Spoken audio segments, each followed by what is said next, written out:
When composing a song, almost all songwriters will do it in a specific way. I do this, Joe does this, everyone does this that I've seen, bar a very small amount of musicians. And I want to talk about a way that you can kind of break this mold. The mold is, you write verses, you write choruses, you write bridges, you write mid-late sections, you write pre-choruses, and you go, I want to change up the dynamics. I want to have it so that the verses are only guitar and vocal. I want to have it so that the choruses, the bass comes in for it, but it's not been playing for the rest of the song. For the bridge, I'm only going to have drums and vocal. And that's like a normal thing to do, to say, okay, we're going to have dynamic changes throughout the entire song. But what every single artist does is, at the beginning of that section, that change occurs.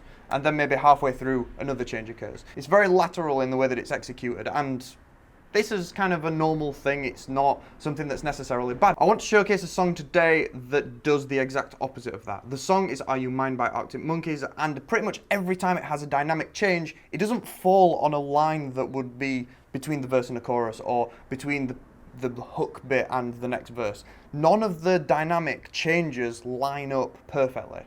This is what the song actually looks like, and you'll notice that there's different colours. Each colour represents a different section, and the waveforms represent obviously the volume of that instrument at that specific time. So we have the blue on the left, that is just the little intro section. Then you've got green, which are the verses. You have purple, which are the choruses, pink, which are the hook, and the darker green, which only happens once, which is the bridge. And just at a glance here, you'll notice that none of the volume changes from any of the instruments really line up with the colour changes that are happening, which is where a different section would start. The only time that really happens is here at the beginning of the last chorus, where none of the instruments are playing. None of the drums haven't been playing, the bass hasn't been playing, and the guitars haven't been playing, but then they all come in at the beginning of the chorus. That is really the only time that this happens, and the dynamics change a lot. So let's take it section by section. The intro is a little bit weird. I don't want to talk too much about it because it's just kind of odd what's going on. So the guitars make some noise, and then the drums do a fill, and then the verse starts.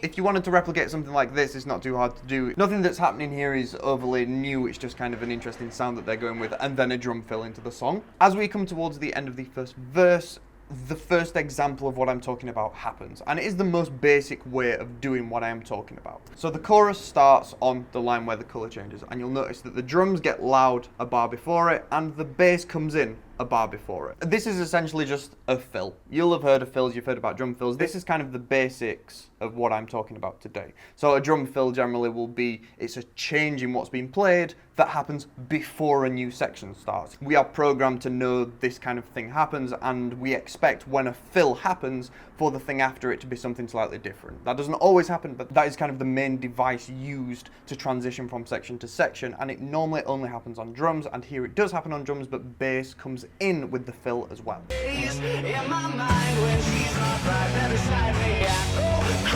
The first properly interesting thing that happens in the song is where the hook starts. So the chorus happens and it's just standard vocal line, nothing really interesting going on, but the last line of the chorus is Are You Mine?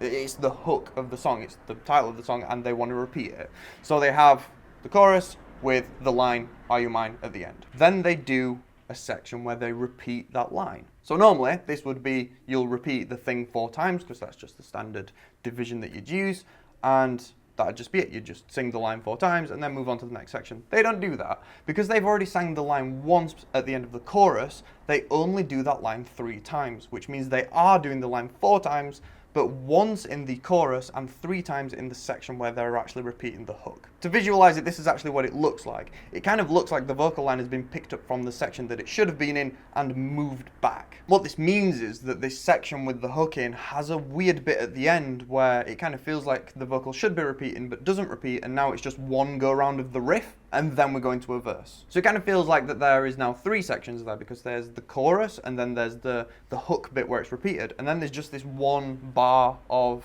just riff. It works, but it is a little bit odd, and it feels a little bit weird to get used to, because it feels like that riff is kind of filling into the next verse, when actually it's just what was already happening, just without the vocal over it anymore. The second verses are pretty normal. The bass and the drums keep going, the guitars come out, and then halfway through the guitars are doing something really subtle, That's pretty standard timing with the way that that comes in, so there's not much interesting going on there. But in the first verse, where the bass and the drums filled into the chorus, the guitars now take that role, and the guitars are now the ones that are doing the filling with the drums to go into the chorus because the bass is already playing. She's a silver lining, climbing on my desire, then it leads us on to the second chorus. Nothing much is happening here other than the same as before, which is the last line is where the hook is, so that then repeats an extra 3 times for the actual hook section, where we then have the instrumental little bit after that. The only difference here from the second hook to the first hook is that backing vocals have now come in. Nothing interesting is going on with them yet, but it does in the latter chorus, which is why I mention it now. Then we come to the dark green section, which is the bridge. Here, it sounds a little bit weird to me. I showed it to Joe and told him what I was hearing, and he disagreed and was just like, no, it sounds totally normal. So I'll explain it now. I'll explain kind of what I'm hearing, and you can decide for yourself. By all means, let me know in the comments exactly what it is that you think is happening here, but for me, it sounds like the bridge starts, and then the vocal comes in, and then the vocal kind of leads it into the actual bridge. It feels as though there's a bit in between the hook bit and the actual bridge, where the chord plays kind of the key change that is the bridge, and then the vocal pulls it into the actual bridge, and once the vocal comes in, that is then the actual bridge. It doesn't feel as though the bridge starts and then the vocal comes in. It feels as though the bridge starts and then the bridge starts again. I'll show you and you can decide for yourself.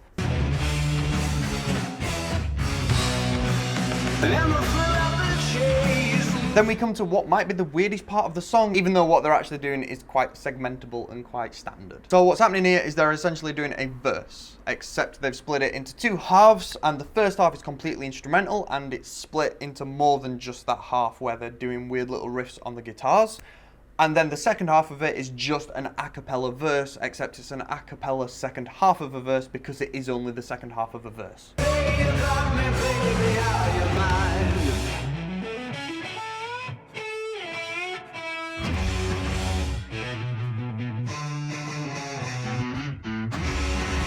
She's a silver lining, Lone Ranger riding through an open space. In my mind, when she's not right there beside me, I go. So to break down kind of what's happening with the first half of that, which is the instrumental bit where the guitars are kind of doing a little solo-y thing, but not really. So if we break it down into the first quarter of that first half, the guitar's kind of doing a bit of a solo.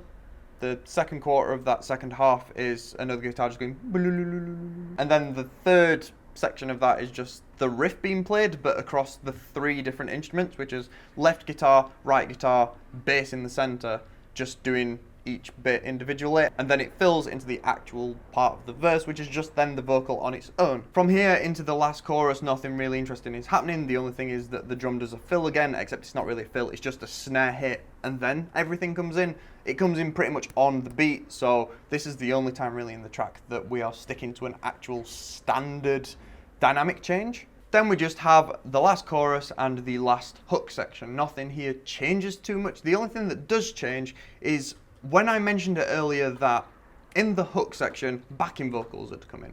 And the backing vocals and vocals sound like this together.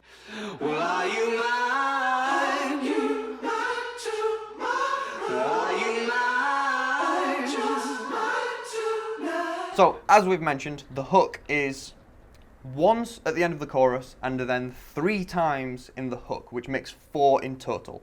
The backing vocals here in the last chorus repeat 4 times. In the previous hook section, they only repeated 3 times. So what was happening in the second chorus slash hook section was the hook would play once, and then it would repeat 3 times, and those 3 times would have backing vocals on them. What's happening this time is we've got the 1 repeat of the hook in the chorus, 3 repeats of the hook for the actual hook section, and those 3 also have backing vocals on, and then after that the backing vocals play once more, meaning that it's essentially 5 goes where it's hook on its own, 3 where it has hook and backing vocals, and then 1 of the backing vocals on its own. It's a little bit weird. Have a listen to it.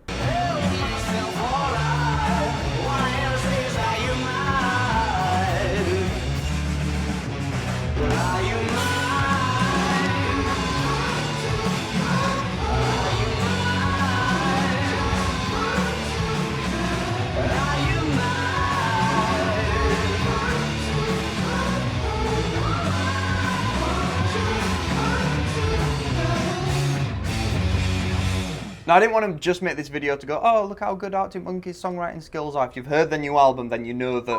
I wanted to make this video to make you aware that this is something that you can put into your songwriting. If you're aware of it, you'll be more likely to use these techniques. I'm not saying you need to start writing every single one of your songs by adding weird little things where you're changing dynamics at weird times in every single song that you write, but it is worth just thinking about and just keeping in the back of your mind, because you might start writing a song where this technique would work perfectly, where you can have some weird changes that happen at weird times, and it might just work for the song that you're writing. So if you're aware of it, you'll be more likely to use it, so I've tried to make you aware of it.